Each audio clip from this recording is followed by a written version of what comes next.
In the spring of 1834, somewhere in the rolling hills of central Virginia, a discovery was made that would forever change how we understand the depths of human evil.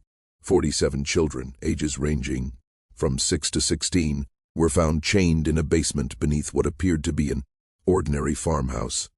The children bore no resemblance to each other, spoke different languages, and when questioned could only whisper one name through their tears: Mother Sullivan. The local sheriff's report, buried for over a century in the Henry County archives, described scenes so disturbing that 3 of the investigating officers resigned from duty within a week. What makes this case truly haunting isn't just the horror of what was found, but the chilling realization that Constance Sullivan had been operating her twisted enterprise for over 2 decades without detection. The children called her Mother, but the truth behind that title would prove far more sinister than anyone could have imagined. Before we continue with the story of the Sullivan family and their unspeakable secrets, I want to ask you something important. This channel isn't for everyone, only for the bravest souls who dare to confront the darkest chapters of American history. If you've made it this far, you're not like most people. You understand that some truths are too horrifying to ignore, no matter how much they disturb us. So hit that subscribe button and join our community of true mystery seekers. And tell me in the comments, what state are you listening from? Are you brave enough to hear stories like this from your own backyard? The question that haunted investigators then and continues to perplex historians today is how such a massive operation could have gone undetected for so long in a close-knit rural community. The Virginia of 1834 was a land caught between 2 worlds. The old plantation system still dominated the social landscape, while whispers of industrial change drifted down from the north. In this environment, the small farming community of Millbrook, a collection of perhaps 50 families spread across the gentle slopes of Henry County, represented the typical American rural settlement of the era. Most residents farmed tobacco or corn, traded at Henderson's general store, and gathered for social events at the one-room schoolhouse that doubled as a community meeting hall. The Sullivan property sat on the outskirts of this community, a modest 2-story wooden farmhouse surrounded by nearly 200 acres of prime agricultural land. To any traveler passing along the dusty road that connected Millbrook to Richmond, the Sullivan farm appeared utterly unremarkable. The house itself, built in the Federal style, popular during the 1810s, featured white-painted, clapboard siding and a wraparound porch, typical of Virginia architecture. A red barn stood 60 yards behind the house with a chicken coop and smokehouse completing the typical farmstead layout. What made the Sullivan property unique wasn't visible from the road. Ezra Sullivan, who had purchased the land in 1809 with money inherited from his father's tobacco fortune, had spent considerable effort expanding the house's basement. While most Virginia homes of the period featured simple root cellars, the Sullivan basement extended far beyond the footprint of the house above. Local craftsmen remembered being hired for various excavation projects throughout the 1810s and 1820s, though none had seen the completed work. Ezra paid well and in cash, asking only that the workers focus on their assigned sections rather than the overall project. Constance Sullivan, Ezra's wife, had arrived in Millbrook in 1811 as a bride of 22. Neighbors remembered her as a handsome woman with dark hair and an unusually soft voice. She dressed simply but neatly, attended the Methodist church services when health permitted, and maintained a reputation for charitable works. When approached about contributing to community causes, Constance would inevitably explain that she and Ezra were already caring for several orphaned children from her family back in Pennsylvania. The arrangement, she explained, was temporary, just until suitable permanent homes could be found. This explanation satisfied the community's curiosity about the occasional glimpses of children around the Sullivan property. Mrs. Henderson at the general store would sometimes see a young face peering from the Sullivan wagon when Constance came to town for supplies. The children never spoke, but Constance would explain that they were shy, traumatized by the loss of their parents, and needed time to adjust to their new circumstances. The community, familiar with the tragedy of orphaned children in an era of high mortality rates, accepted these explanations without question. Thomas Henderson, who ran the general store, later recalled that Constance Sullivan was one of his most reliable customers. Every 2 weeks, she would arrive with a detailed list and enough cash to purchase substantial quantities of basic foodstuffs, flour, cornmeal, salt, pork, molasses, and other staples.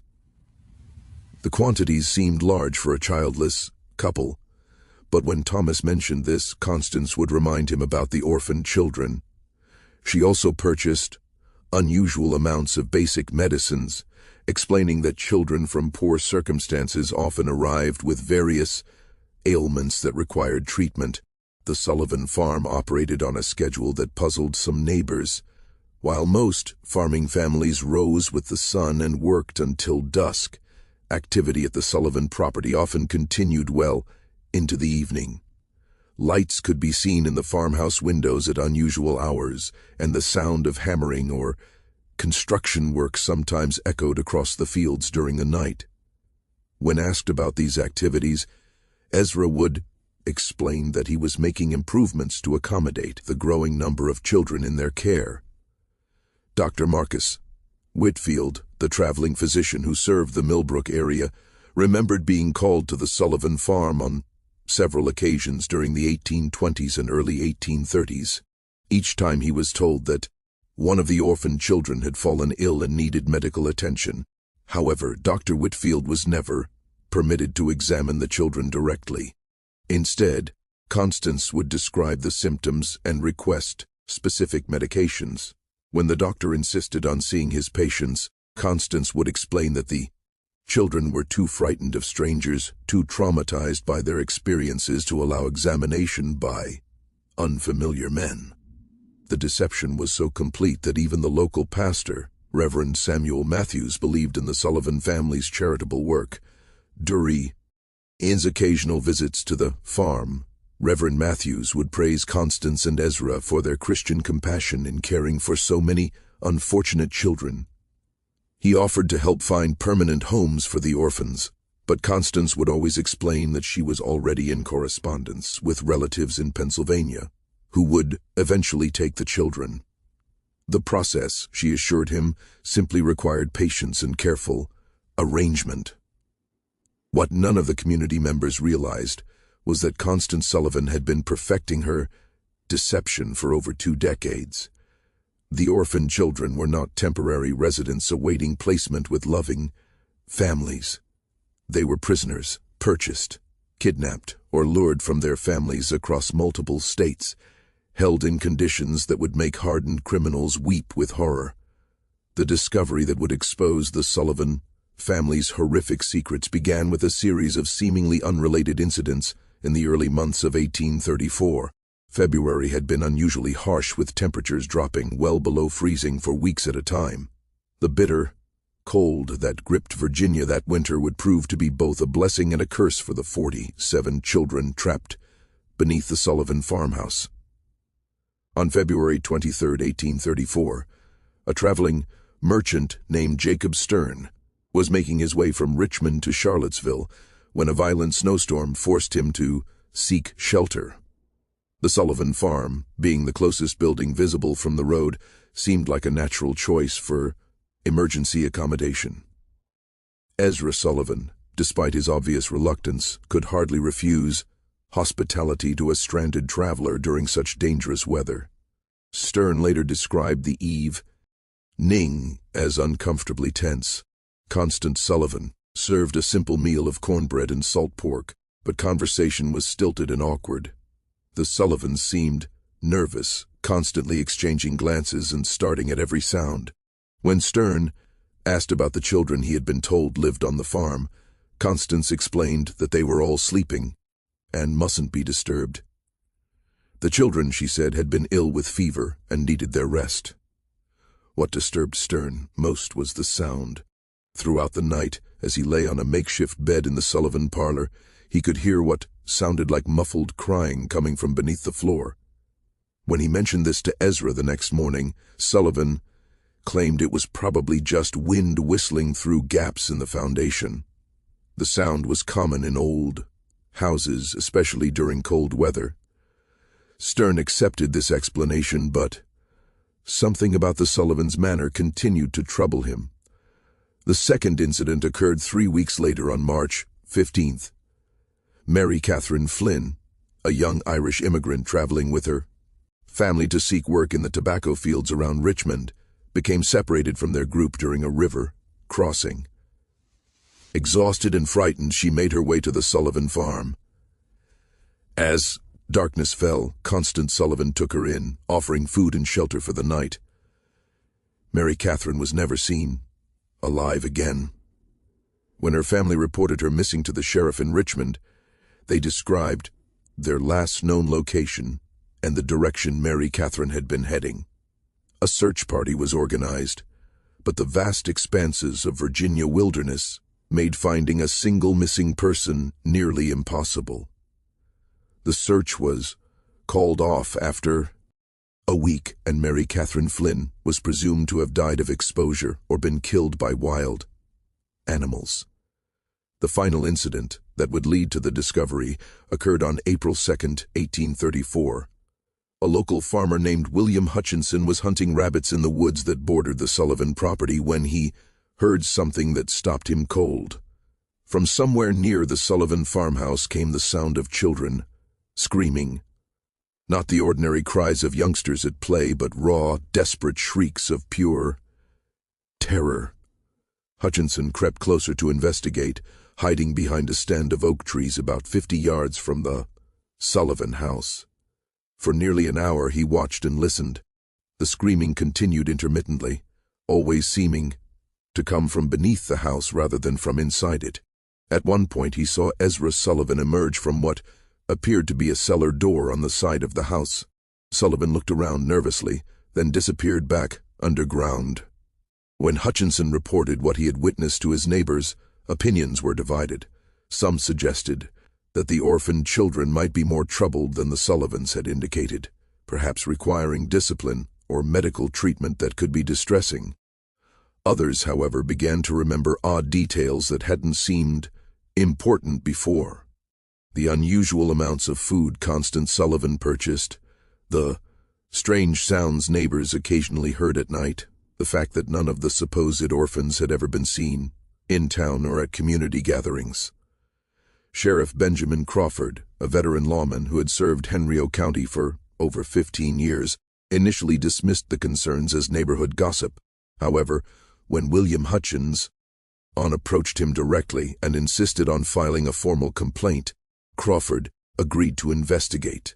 The law required him to follow up on reports of potential child abuse regardless of his personal opinion of the accusers. On the morning of April 8, 1834, Sheriff Crawford rode out to the Sullivan farm accompanied by his deputy Marcus Webb.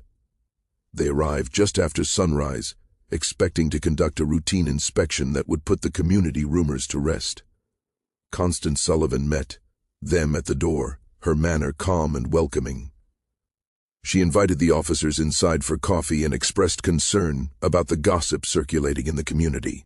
The conversation began normally enough. Constance explained, again about the orphaned children, showed the officers letters she claimed to have received from relatives in Pennsylvania, and offered to arrange for the children to meet with Sheriff Crawford once they recovered from their recent illness. Everything seemed perfectly reasonable until Deputy Webb asked to use the privy. As Webb walked around the side of the house, he noticed something that made his blood run cold. The cellar door that William Hutchinson had seen Ezra Sullivan using was secured with 3 separate padlocks.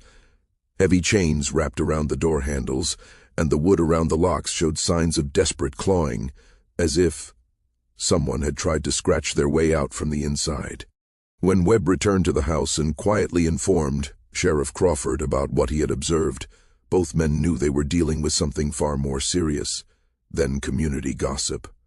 Crawford politely asked Constance to show them the cellar, explaining that a thorough inspection would Help put the rumors to rest. The change in Constance Sullivan's demeanor was immediate and chilling. Her face went pale. Her hands began to tremble, and she began stammering about how the cellar was dangerous, how the children weren't allowed down there, how there was nothing to see but old farm equipment and storage. That was when they heard it. From somewhere beneath, their feet came the sound of children crying, followed by a weak voice calling for help. The sound was muffled but unmistakable, and it was coming from directly below the kitchen where they stood. The immediate aftermath of that first discovery would haunt Sheriff Crawford for the rest of his life. When he and Deputy Webb forced open the cellar door, the stench that rose from the darkness below was overwhelming, a mixture of human waste, unwashed bodies, and something else that Crawford later described as the smell of despair itself. The basement that Ezra Sullivan had spent over 2 decades constructing was a masterpiece of calculated cruelty. The main chamber stretched far beyond the footprint of the house above, extending into the earth like a underground warren. Stone walls carefully mortared and designed to muffle sound created a series of interconnected rooms. The largest chamber directly beneath the kitchen housed most of the children. They were chained to iron rings embedded in the stone walls, each child secured by shackles around their ankles.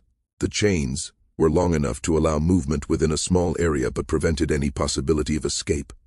The children ranged in age from approximately 6 to 16 years old. They were emaciated, their clothes reduced to rags, their bodies bearing the marks of prolonged neglect and abuse. Many showed signs of illness, fever, respiratory problems, and skin conditions that came from living in the damp, unventilated underground space. What struck both officers most forcefully was the silence. After the initial cries for help, the children said nothing. They simply stared at the newcomers with eyes that held no hope, no expectation of rescue. Deputy Webb, a father of 4, had to leave the basement twice to vomit. Sheriff Crawford, despite his years of law enforcement experience, found himself unable to process the full scope of what he was seeing. The methodical nature of the imprisonment, the evidence of long-term planning, the sheer number of victims, it was beyond anything in his experience or imagination. In the smaller chambers, Crawford and Webb found evidence of the Sullivan system of control. One room contained stocks and restraining devices for punishment. Another held what appeared to be a primitive medical area where the children were treated for injuries and illnesses, not out of compassion, but to keep them alive and functional. A third room contained detailed records that would prove crucial to the investigation: names, ages, dates of arrival, and notes about each child's condition and behavior. The records revealed the scope of the Sullivan operation. Children had been arriving at the farm regularly since 1812, shortly after Constance Sullivan came to Millbrook. The sources varied. Some were orphans purchased from overwhelmed poor houses, others were runaways lured by promises of food and shelter, and still others appeared to have been simply kidnapped from their families. The record showed that over the years more than 90 children had passed through the Sullivan basement. The obvious question, what had happened to the others, was answered in the most horrifying way possible. In a separate chamber, reached through a narrow passage that required crawling, Crawford and Webb found the remains of at least 36 children. Some appeared to have died from illness or malnutrition. Others showed signs of violence. All had been buried in shallow graves beneath the basement floor, their bodies covered with lime to control odor and decay. The investigation that followed the initial discovery would continue for months as authorities struggled to understand how such a massive criminal enterprise had operated undetected for over 2 decades. The answer lay in Constance Sullivan's genius for deception and her understanding of human psychology. She had created a persona that was almost perfectly designed to avoid suspicion in a rural 1830s community. The character of the charitable woman caring for orphan children appealed to the community's Christian values while explaining away any unusual aspects of the Sullivan household. The story of traumatized children who were too frightened to interact with strangers provided a ready excuse for why the supposed orphans were never seen in public. The claim that permanent homes were being arranged with distant relatives explained why the children never seemed to leave the farm. Even more cleverly, Constance had created multiple layers of protection for her operation. The children were taught to call her mother, ensuring that if anyone ever overheard them, it would seem like a natural family relationship.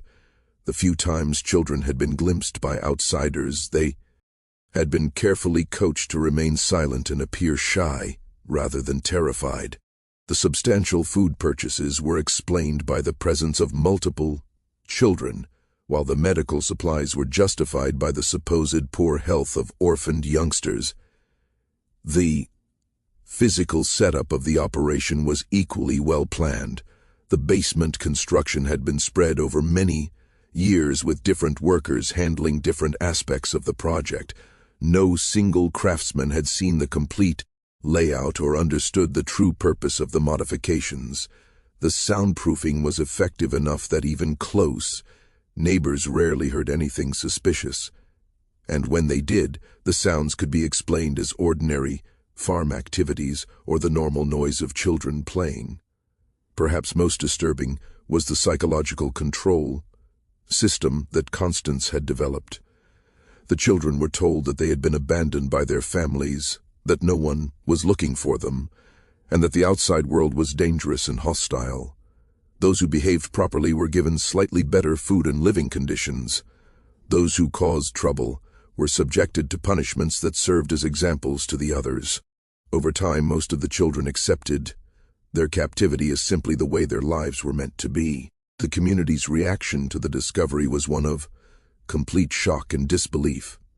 Many residents initially refused to believe that Constance Sullivan, the quiet woman who had lived among them for over 20 years, could be capable of such monstrous acts. Some suggested that she must have been coerced by her husband, or that the whole situation was somehow a misunderstanding. These denials became impossible, led to maintain as more evidence emerged. The detailed records found in the basement included not just information about the children, but also correspondence with criminal contacts in other states. Constance Sullivan had been part of a network that trafficked in children, buying and selling young victims across state lines. The Sullivan farm was just one operation in a larger criminal enterprise that stretched from Pennsylvania to Georgia. As Sheriff Crawford delved deeper into the Sullivan case, disturbing patterns began to emerge that suggested the operation was far more sophisticated than initially believed. The correspondence found in the basement revealed that Constance Sullivan had been in regular contact with at least 12 other individuals across 5 states, all apparently involved in similar activities. The letters, written in a simple code that was eventually deciphered, discussed merchandise deliveries and quality control in language that clearly referred to human trafficking. One letter, dated just 3 months before the discovery, came from someone identified only as a Morrison in Philadelphia. Morrison wrote that he had 6 new items of varying ages and conditions that would be suitable for your requirements. The letter included detailed descriptions of the children, their approximate ages, and their physical conditions. Most disturbingly, it included notes about their temperaments, which children were compliant and which might require additional training. The financial records painted an even more horrifying picture. Constance Sullivan had been paying between $50 and $200 per child, depending on age and condition. She had also been receiving payments from other locations, suggesting that the Sullivan farm served as both a destination and a distribution point for trafficked children. The total amount of money involved was staggering for the time period.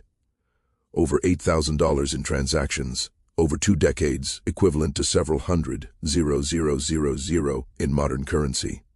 Dr. Marcus Whitfield, the traveling physician who had been called to the Sullivan farm on several occasions, became a key witness as the investigation expanded. Under questioning, he revealed that Constance Sullivan had always been unusually specific about the medications she requested. She had detailed knowledge of treating malnutrition, respiratory infections, and other conditions common in severely neglected children. She had also asked for sedatives and other drugs that could be used to control difficult prisoners. The doctor's testimony led to another chilling realization.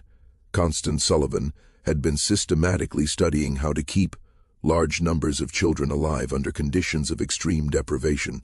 The medical supplies she purchased, the questions she asked, even the layout of the basement, everything was designed to maximize the survival rate of her prisoners while minimizing the resources required to maintain them. Local businessman Thomas Henderson provided additional pieces of the puzzle. A review of his sales record showed that Constance Sullivan had been purchasing increasing quantities of basic supplies over the years. What appeared to be the growing needs of a charitable household was actually evidence of an expanding criminal operation. Henderson also remembered specific requests for items that seemed unusual at the time: extra blankets, large quantities of children's clothing, and bulk purchases of simple medicines. The investigation also revealed the role of Ezra Sullivan in the operation. While Constance appeared to be the mastermind, Ezra was responsible for the physical maintenance of the prison and the handling of the children. Several of the surviving victims, when they were finally able to speak, described him as the enforcer who carried out punishments and maintained discipline. His construction work on the basement hadn't been just expansion. It had been constant refinement of a system designed to hold human beings in captivity. The most disturbing revelation came from analyzing the records of children who had disappeared from the Sullivan farm over the years. The ledgers showed that some children had been transferred to other locations, suggesting a network of buyers and sellers across multiple states. Others had been marked as unsuitable or problematic, entries that corresponded with the remains found in the basement burial chamber. The scope of the investigation expanded as authorities in other states began examining their own unsolved disappearances. Missing children reports from Pennsylvania, Maryland, North Carolina, and South Carolina showed disturbing similarities. Many of the missing children fit the profile of those found at the Sullivan farm: poor, orphaned, or from families that were unlikely to have resources to search for them extensively. Federal marshals were called in to coordinate the multi-state investigation. This was unprecedented for the time period, as most law enforcement was strictly local. The Sullivan case represented one of the first major criminal investigations to cross state lines and involve federal authorities. The legal implications were complicated by the fact that many of the crimes had occurred in different jurisdictions, under different laws. As weeks passed, more survivors began to tell their stories. The accounts were remarkably consistent, describing years of imprisonment, systematic abuse, and psychological manipulation. The children described how new arrivals were broken in, subjected to isolation, punishment, and indoctrination until they accepted their fate. They spoke of a complex hierarchy among the prisoners, with older children given minor privileges in exchange for helping to control younger ones. The survivors also revealed the extent of Constance Sullivan's psychological manipulation. She had convinced many of the children that they were worthless, that their families had sold them or abandoned them, and that they deserved their treatment. Some of the older children, who had been imprisoned for years, initially resisted rescue efforts because they had been conditioned to believe that the outside world was even more dangerous than their captivity. The investigation uncovered evidence of Sullivan's methods for acquiring victims. She had developed relationships with corrupt officials at poor houses and orphanages who would provide children in exchange for payments. She had also cultivated contacts among criminal elements in major cities who could identify vulnerable children, runaways, street orphans, and others who wouldn't be missed immediately. Perhaps most chillingly, the record showed that the Sullivan operation had been expanding in recent years. The number of children being held had increased, and there were plans in the correspondence for establishing similar facilities in other locations. The discovery at the Sullivan farm had apparently interrupted a criminal enterprise that was on the verge of becoming a much larger operation. The breakthrough that would lead to the complete exposure of the Sullivan network came from an unexpected source. Among the surviving children was a girl named Rebecca, approximately 14 years old, who had been held longer than any of the others. Unlike the other children who had been broken by their ordeal, Rebecca had maintained a spark of defiance and an extraordinary memory for details. Rebecca had been kidnapped from her family's farm in Pennsylvania in 1829 when she was just 9 years old. She remembered everything about her capture, how a woman claiming to be a distant relative had arrived at their farm, how she had been lured away with promises of sweets and a ride to town, how she had awakened chained in the Sullivan basement. More importantly, she remembered every conversation she had overheard between Constance Sullivan and the various visitors who had come to the farm over the years. Rebecca's testimony revealed that the Sullivan operation was just one part of a much larger network.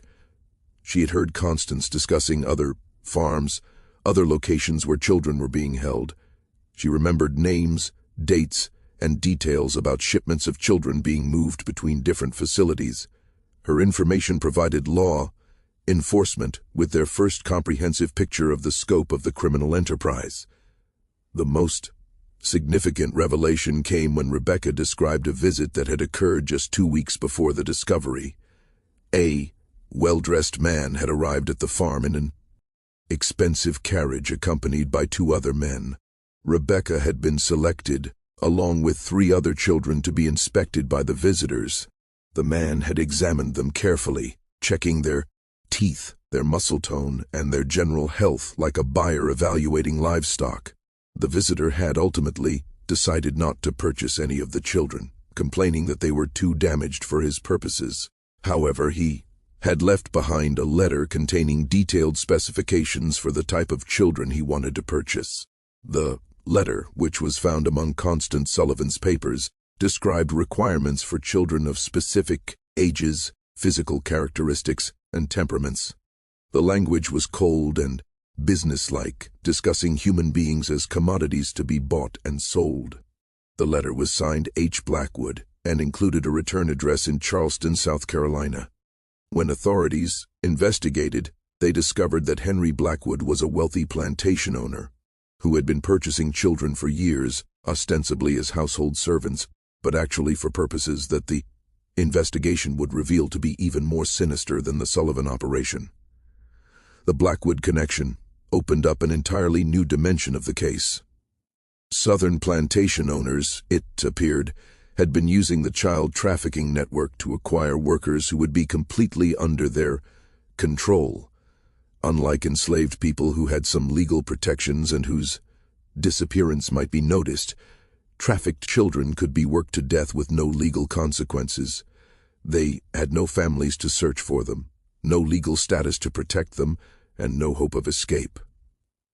The investigation of the Black OOD connection revealed that several other prominent Southern families had been involved in similar purchases. The children were being used not just as laborers, but as subjects for medical experiments, as targets for violent entertainment, and for purposes that the investigators found too disturbing to document fully in their official reports. As the scope of the criminal network became clear, the investigation faced increasing resistance from powerful interests. Several of the families involved in purchasing children had significant political connections and substantial resources to protect themselves.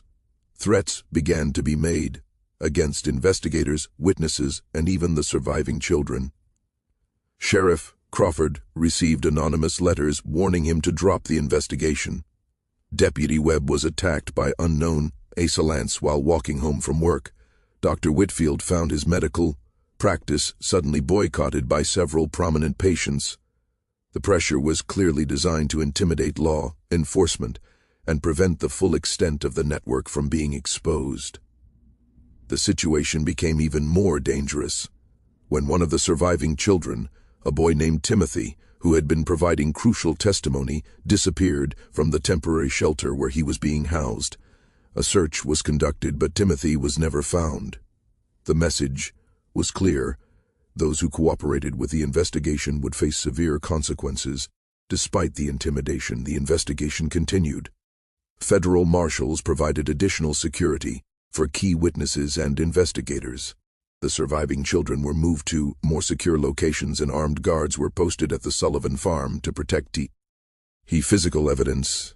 The case had become a test of whether the American legal system could function when confronted with crimes involving wealthy and powerful perpetrators.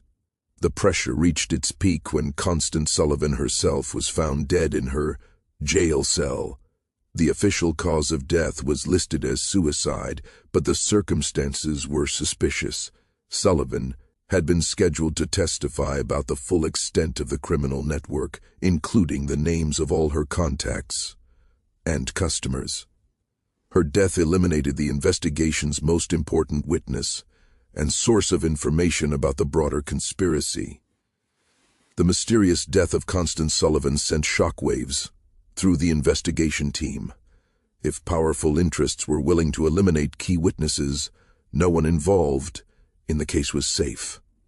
The investigation had uncovered a criminal enterprise so vast and so well connected that it posed a threat to some of the most prominent families in American society. Just when it seemed that the investigation might be derailed by intimidation and violence, an unexpected development changed everything. A former employee of Henry Blackwood, motivated by guilt over what he had witnessed, came forward with evidence that would blow the case wide open. The employee, a man named Samuel Pierce, had worked as an overseer on the Blackwood plantation and had detailed knowledge of the children who had been purchased from the Sullivan network. Pierce brought with him documents that proved the connection between the Sullivan operation and the Southern buyers. More importantly, he had witnessed the fate of many of the children who had been sold to plantation owners. His testimony would provide the final pieces of the puzzle and expose the full horror of what had been happening to America's most vulnerable children. Samuel Pierce's testimony before the federal grand jury in Richmond would go down as one of the most disturbing accounts in American legal history. Pierce, a man in his 42s with weathered hands and haunted eyes, had worked for Henry Blackwood for over a decade. What he had seen on the Blackwood plantation and what he revealed about the fate of the Sullivan children shocked even the seasoned investigators who had thought they understood the scope of the criminal enterprise. Pierce described how the Blackwood plantation operated two separate systems.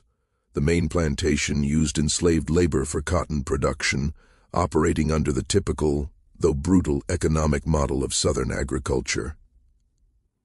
However, Blackwood had also established what Pierce called the experimental quarters, a separate facility where the trafficked children were held for purposes that had nothing to do with agricultural production. The children purchased from the Sullivan network were used as subjects for medical experiments that Blackwood conducted with several associates, including 2 physicians from Charleston Medical College. The experiments were designed to test the limits of human endurance, to study the effects of various drugs and treatments, and to satisfy the scientific curiosity of men who viewed the children as laboratory animals rather than human beings. Pierce's most damning testimony concerned the detailed records that Blackwood maintained of these experiments. The plantation owner had documented everything: the children's reactions to different treatments, their survival rates under various conditions, and the progression of diseases that were deliberately introduced to study their effects. The record showed that Blackwood and his associates had been conducting systematic torture disguised as medical research. The testimony revealed that at least 37 children from the Sullivan network had been sold to Blackwood over the years. Of these, only 4 had survived long enough to be transferred to other buyers. The rest had died as a result of the experiments, malnutrition, or the brutal working conditions in the experimental quarters. Their bodies had been buried in unmarked graves in a remote section of the plantation.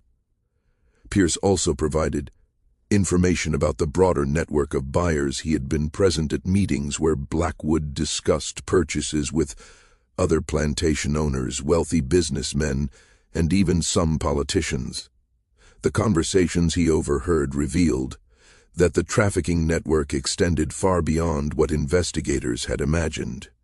Children were being bought and sold across the entire country, with different buyers having different requirements and purposes. The most shocking revelation came when Pierce described a gathering he had witnessed in the fall of 1833. Blackwood had hosted what he called a demonstration for potential buyers from across the South. The event was designed to showcase the quality of the children available through the network and to demonstrate the various uses to which they could be put. Pierce's description of this gathering was so disturbing that several members of the grand jury had to leave the room. The demonstration had included displays of the children's ability to perform various types of work, their responses to different forms of punishment and control, and their suitability for different types of exploitation. The buyers had been encouraged to examine the children closely, to test their reactions, and to place orders for specific types of victims. The entire event had been conducted with the casual, business-like atmosphere of a livestock auction. Pice's testimony also revealed the financial scope of the network. The prices paid for children varied dramatically based on their age, physical condition, and intended use. Younger children, who could be more easily controlled and conditioned, commanded higher prices. Children with specific physical characteristics or abilities were sold at premium rates. The total amount of money involved in the network was estimated to be in the hundreds of thousands of dollars, a fortune for the time period. The investigation team used Pice's information to coordinate raids on multiple locations across the South. Federal marshals working with local law enforcement simultaneously struck at plantations, warehouses, and other facilities where trafficked children were being held. The raids were conducted in secrecy to prevent the destruction of evidence and the escape of key perpetrators. The results of the coordinated raids were staggering. Over 100 additional children were rescued from various locations. Physical evidence was seized that documented the full extent of the trafficking network, including financial records, correspondence, and detailed logs of purchases and sales. Several prominent individuals were arrested, including Henry Blackwood, 2 physicians from Charleston Medical College, and a state legislator from Georgia, who had been one of the network's best customers. The evidence seized during the raids painted a picture of systematic evil that shocked the nation.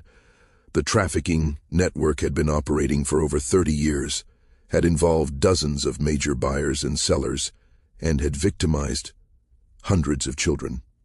The level of organization and sophistication was unprecedented for any criminal enterprise of the time period. The medical experiments conducted by Blackwood and his associates were documented in horrifying detail.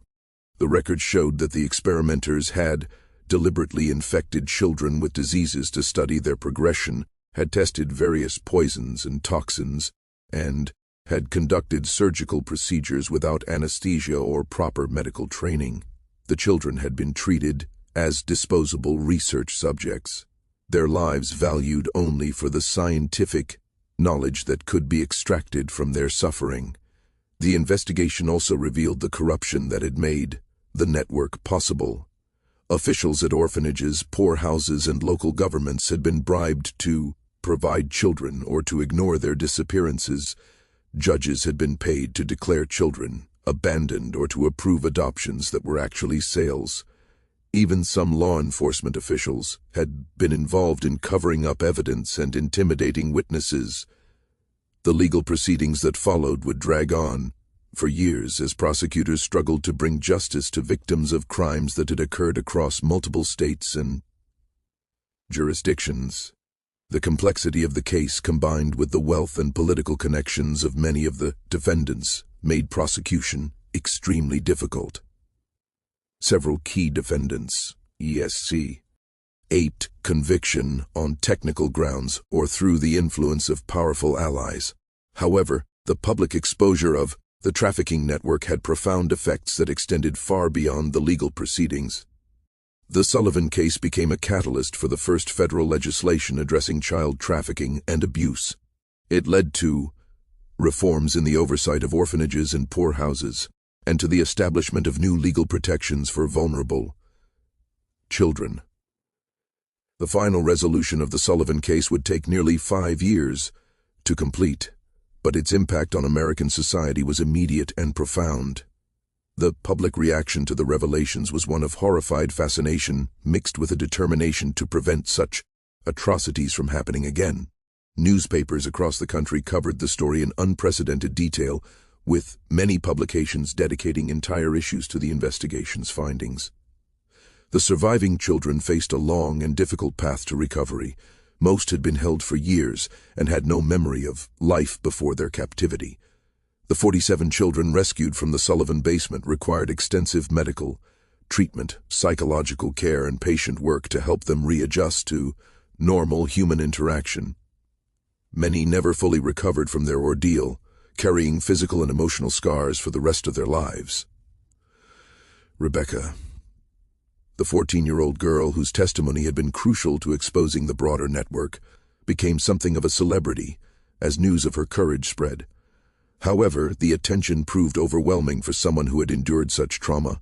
She was eventually placed with a Quaker family in Pennsylvania who provided the quiet, supportive environment she needed to heal. Rebecca lived to be 73 years old, eventually marrying and raising a family of her own, but she never spoke publicly about her experiences again after the trial testimony. The legal proceedings revealed the full extent of the corruption that had enabled the trafficking network. Ezra Sullivan, who had been captured during the initial raid, was convicted on multiple charges of kidnapping, imprisonment, and murder. He was executed by hanging in Richmond on November 15, 1836, before a crowd of over 3,000 people. His last words, according to witnesses, were a confession that he had followed the devil's path and a plea for forgiveness from the children he had helped to torture. Henry Blackwood's trial became a sensation that exposed the dark underbelly of Southern plantation society. The medical records seized from his plantation provided evidence of systematic torture and murder that shocked even hardened observers. Blackwood was convicted of multiple murders and sentenced to death, but his execution was delayed for years by appeals and political maneuvering. He eventually died in prison in 1841, reportedly of a heart attack, though some suspected he had been poisoned by associates who feared he might reveal additional secrets. The 2 physicians from Charleston Medical College who had participated in the experiments were expelled from the medical profession and sentenced to long prison terms.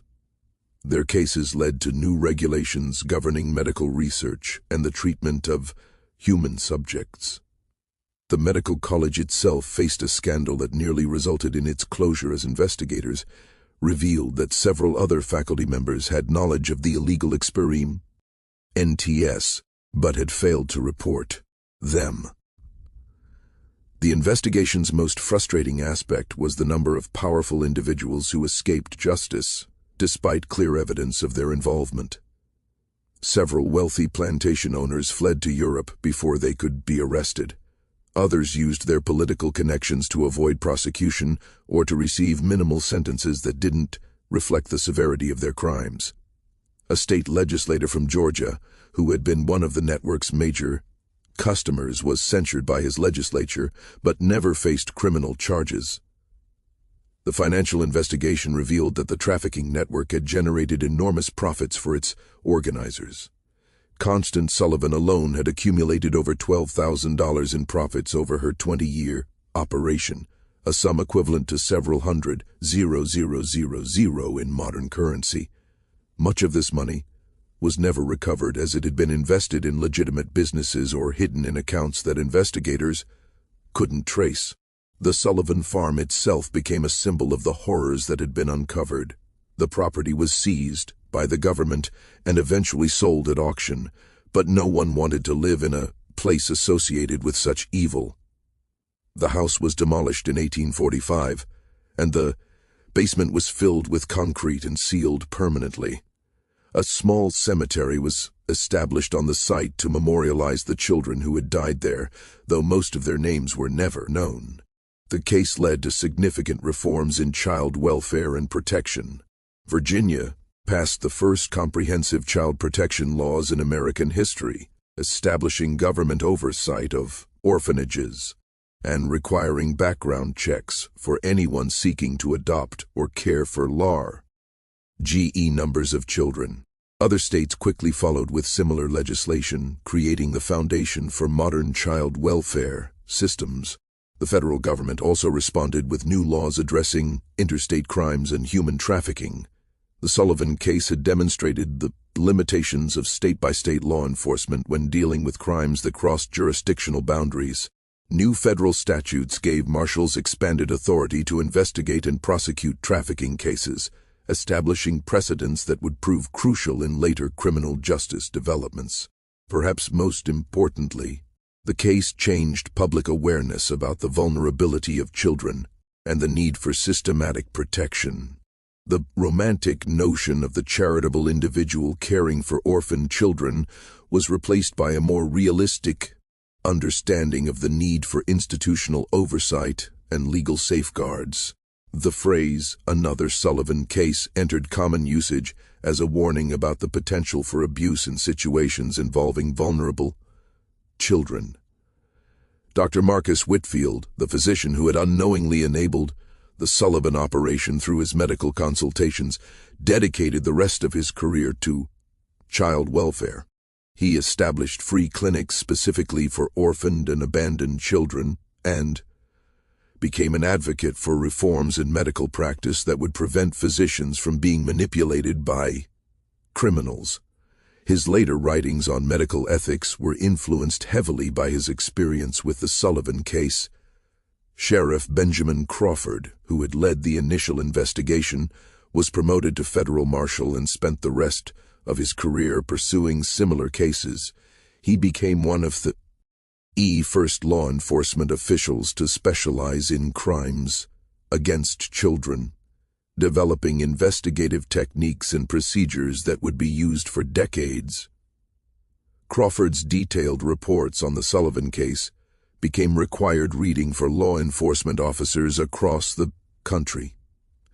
The children's stories as they emerged over the years revealed the full scope of human resilience and the long-term effects of systematic abuse. Some, like Rebecca, were able to build relatively normal lives with proper support and care. Others struggled with mental illness, addiction, and other problems that stemmed from their traumatic experiences. A few never recovered at all, dying young from complications related to their years of imprisonment and abuse. The network's correspondence, which had been preserved as evidence, provided investigators with information that led to additional cases for years after the initial discovery. Letters found in the Sullivan basement contained references to other operations, other victims, and other perpetrators. Some of these leads resulted in successful prosecutions, while others led to dead ends or situations where too much time had passed to gather sufficient evidence. One of the most haunting aspects of the case was the realization that the Sullivan operation had been just one part of a much larger system of exploitation that had existed largely undetected for decades. The investigation revealed that similar networks had operated in other parts of the country, that children had been bought and sold like commodities throughout American history, and that the legal and social systems had been inadequate to protect the most vulnerable members of society. The case also highlighted the role of community responsibility in preventing such atrocities. The residents of Millbrook, who had lived for 20 years next to one of the most horrific crime scenes in American history, struggled with guilt and self-examination. How had they failed to see what was happening? What signs had they missed or ignored? Could they have prevented the suffering if they had been more vigilant or suspicious? These questions led to broader discussions about the obligation of communities to watch out for their most vulnerable members. The Sullivan case became a cautionary tale about the dangers of accepting explanations without investigation, of respecting privacy when that respect enabled abuse, and of assuming that respectable appearances guaranteed moral behavior. The legacy of the Sullivan case extended far beyond the immediate legal and social reforms it inspired. The detailed documentation of the investigation, including the correspondence, financial records, and testimony, became an invaluable resource for understanding the history of crime and exploitation in America. Historians, criminologists, and social reformers would study the case for generations, using it to understand how systematic evil could flourish in apparently normal communities. In the end, the Sullivan family's reign of terror was brought to an end, not by sophisticated police work or advanced investigative techniques, but by the simple courage of ordinary people who refused to ignore obvious signs of trouble. William Hutchinson's decision to report what he had heard, Sheriff Crawford's willingness to take community concerns seriously, and Rebecca's determination to testify despite her trauma. These individual acts of moral courage were what ultimately exposed one of the most horrific criminal enterprises in American history. The basement where 47 children were found chained has been sealed for over a century, but the echoes of their suffering continue to remind us of the importance of vigilance, courage, and compassion in protecting those who cannot protect themselves. The Sullivan case stands as both a testament to human evil and a reminder of the power of individual conscience to overcome even the most entrenched systems of exploitation and abuse. If this story has given you chills, you understand why these dark chapters of American history must never be forgotten. Just when we thought we'd seen it all, the horror in places like the Sullivan farm intensifies our understanding of how evil can hide behind respectable facades. If this story is giving you chills, share this video with a friend who loves dark mysteries. Hit that like button to support our content, and don't forget to subscribe to never miss stories like this. Let's discover together what other secrets lie buried in America's past. This mystery shows us that evil often wears the mask of respectability, and that the most horrific crimes can be committed by those who appear most normal to their communities. What do you think of this story?